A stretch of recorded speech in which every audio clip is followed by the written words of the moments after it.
Usha Joseph ഇപ്പോൾ ഏതായാലും ഈ വീട്ടിൽ നിന്ന് പുന്നപ്രയിലെ ഈ വീട്ടിൽ നിന്ന് എറണാകുളത്തേക്ക് പോവുകയാണ്. ജീവന് ഭയം ഉള്ളതുകൊണ്ട് തന്നെയാണല്ലേ ഇപ്പോൾ ഒരു റിസ്കിന് നിൽക്കുന്നില്ല, നേരെ ആശുപത്രിയിലേക്ക് മാറി.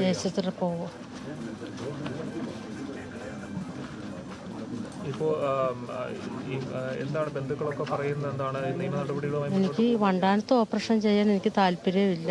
എനിക്ക് പുറത്ത് എവിടെയെങ്കിലും കൊണ്ടുപോയി ചെയ്യാനാണ്. എനിക്ക് പേടിയാ വണ്ടാനത്തോട്ട് പോകാൻ. ഇത് വിഷയം പുറത്തു വന്നപ്പോഴേ വണ്ടാനത്ത് ഇപ്പോഴത്തെ ഡോക്ടർമാർ ഇത് മൂടി വയ്ക്കാൻ പറഞ്ഞു. ഇന്ന് രാവിലെ പിന്നെ ഡോക്ടറെ കാണാനായിട്ട് വണ്ടാനത്ത് പോയായിരുന്നു. വണ്ടാനത്ത് ചെന്നപ്പം ഡോക്ടർ പറഞ്ഞ് പിന്നെ എക്സ്റേ എടുത്ത് പിന്നെ ECG എടുത്തു, ബ്ലഡ് കുറേ എടുത്ത് പരിശോധിച്ച്, പിന്നെ എക്സ്റേ ഒക്കെ എടുത്തിട്ട് പറഞ്ഞ് നാളെ രാവിലെ ചെല്ലാൻ പറഞ്ഞു. അപ്പോൾ തിങ്കളാഴ്ച വന്ന് അഡ്മിറ്റ് ആകണം, ചൊവ്വാഴ്ച ഓപ്പറേഷൻ ചെയ്യാമെന്ന് പറഞ്ഞു. അങ്ങനെ മോൻ്റെ അടുത്ത് എന്തോ പറയുന്ന കേട്ടു, ഞാൻ കേട്ടില്ല എന്തോ പറഞ്ഞതെന്ന്. വണ്ടാനത്ത് ആശുപത്രി. ഇപ്പൊ അമൃതയിലേക്ക് പോകും. എന്തോ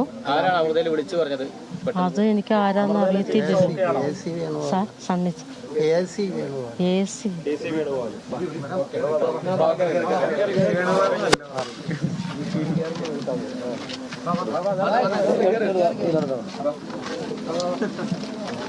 രാമൽ, ഏതായാലും ഒരു കാര്യം കൂടി മാത്രമേ ഉള്ളൂ ചോദ്യം.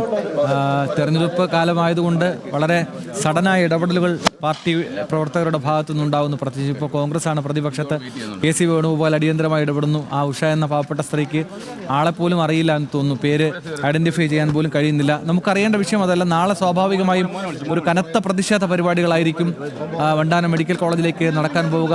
ആരോഗ്യമന്ത്രിക്കെതിരെ വലിയ പ്രതിഷേധങ്ങൾ വരാനുള്ള സാധ്യതയുണ്ട്. അത്തരം ഒരുക്കങ്ങൾ, അത്തരം തയ്യാറെടുപ്പുകളെ സംബന്ധിക്കുന്ന വിവരങ്ങൾ കൂടി അമലിന് ഇതിനോടകം ലഭിച്ചിട്ടുണ്ടാകും എന്ന് കരുതുന്നു.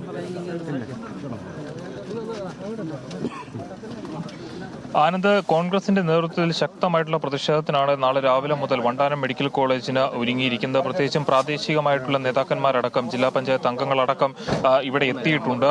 ഇവിടെ KC വേണുഗോപാൽ അടക്കം ഈ ഒരു വിഷയത്തിൽ ഇടപെട്ടിട്ടുണ്ട്. അപ്പോൾ ശക്തമായിട്ടുള്ളൊരു പ്രതിഷേധത്തിന് ഇപ്പോൾ തന്നെ കോൺഗ്രസിന്റെ നേതൃത്വത്തിൽ ഇത് രാഷ്ട്രീയമായിട്ട് ഉയർത്തിക്കൊണ്ടുവരിക എന്നൊരു ശ്രമം തന്നെ, ഈ ഒരു പ്രശ്നത്തെ രാഷ്ട്രീയമായി തന്നെ ഇലക്ഷൻ കാലത്ത് ഉയർത്തിക്കൊണ്ടുവരിക എന്നൊരു അജണ്ടയിലൂടെ കൂടി തന്നെയാണ് പ്രതിപക്ഷ പാർട്ടികൾ പോയിക്കൊണ്ടിരിക്കുന്നത് എന്ന് തന്നെയാണ് നമുക്ക് അറിയാൻ സാധിക്കുന്നത്. പ്രത്യേകിച്ചും കോൺഗ്രസ് പ്രവർത്തകർ മുൻകൈ എടുത്താണ് ഇവരെ ഇപ്പോൾ അമൃത ആശുപത്രിയിലേക്ക് മാറ്റുന്നത് പോലും.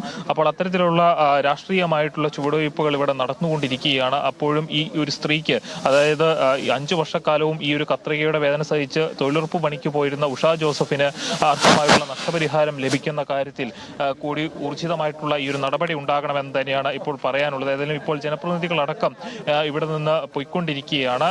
ഏതായാലും ഉഷ ജോസഫുമായിട്ടുള്ള ആംബുലൻസ് ഇവിടെ നിന്നും പുന്നപ്രയിൽ. ശരിയാമൽ, ഏതായാലും വരുന്ന മണിക്കൂറുകളിൽ അല്ലെങ്കിൽ നാളെ നേരം പുലരുമ്പോൾ നമുക്ക് ഇതിന്റെ കൂടുതൽ വ്യക്തത വരുന്ന വിഷയങ്ങളിലേക്ക് കാര്യങ്ങൾ പോകും. ഏതായാലും തെരഞ്ഞെടുപ്പ് അടുത്തിരിക്കുന്ന സമയമായതുകൊണ്ട് കോൺഗ്രസിന്റെ അടിയന്തര ഇടപെടൽ ഉണ്ടായിരിക്കുന്നു. KC വേണുഗോപാലിന്റെ നിർദ്ദേശപ്രകാരം ചില പ്രവർത്തകർ അവിടെ എത്തുന്നു, അവരെ അമൃത ആശുപത്രിയിലേക്ക് മാറ്റുന്നു. തീർച്ചയായും ആ സ്ത്രീയുടെ ആരോഗ്യസ്ഥിതി ഏറ്റവും പ്രാധാന്യമേറിയത് തന്നെയാണ്. അവർ സുഖം പ്രാപിക്കട്ടെ, ആ കത്രിക മറ്റ് പ്രശ്നങ്ങൾ, സങ്കീർണതകളില്ലാതെ പുറത്തെടുക്കാൻ കഴിയട്ടെ എന്ന് മാത്രം ഈ ഘട്ടത്തിൽ ആഗ്രഹിക്കുന്നു.